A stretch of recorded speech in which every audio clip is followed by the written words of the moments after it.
ये कहानी 16वीं शताब्दी में शुरू होती है, जब बाबर नाम का एक योद्धा जो तैमूर और चंगेज खान की वंशावली से था, भारत आया। 1526 में उसने पानीपत के पहले युद्ध में दिल्ली के सुल्तान इब्राहिम लोदी को हराया।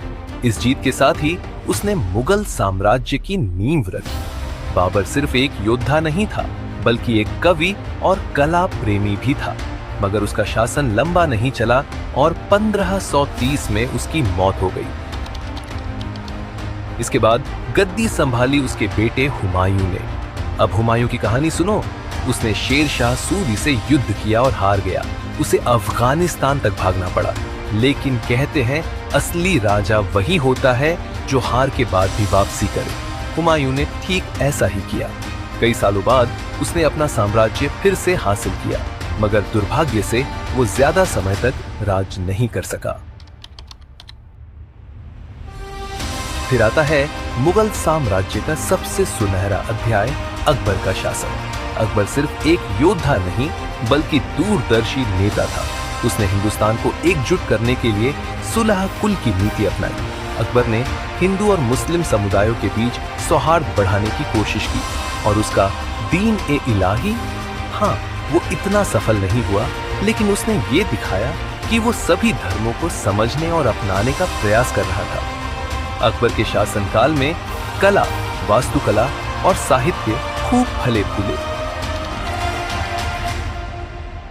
अकबर के बाद उसका बेटा जहांगीर आया। वो कला और प्रकृति का बड़ा प्रेमी था।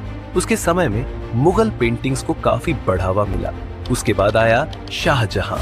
अब शाहजहां का नाम सुनते ही तुम्हें क्या याद आता है? सही कहा, ताजमहल। इसे उसने अपनी बेगम मुमताज की याद में बनवाया था।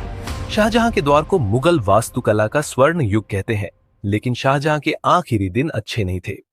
उसके बेटे औरंगजेब ने उसे कैद कर लिया था। औरंगजेब की बात करूं तो वो बहुत सख्त और कट्टर था। उसने दक्षिण भारत पर कब्जा करने की कोशिश में सारा ध्यान लगा दिया। उसकी नीतियों ने साम्राज्य को कमजोर कर दिया और यही से मुगल साम्राज्य का पतन शुरू हुआ। 18वीं शताब्दी तक मुगलों की ताकत खत्म हो चुकी थी और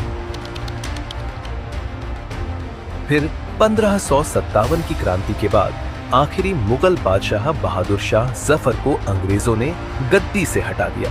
उनके बाद मुगल साम्राज्य का अंत हो गया और अंग्रेजों ने भारत पर राज करना शुरू कर दिया। तो ये थी मुगल साम्राज्य की कहानी, एक ऐसा दौर जिसने भारत को कला, संस्कृति और वास्तुकला की अमूल्य विरासत दी। आज भी उनकी बनाई इमारतें और उनकी कहानियां हमारे इतिहास का हिस्सा है।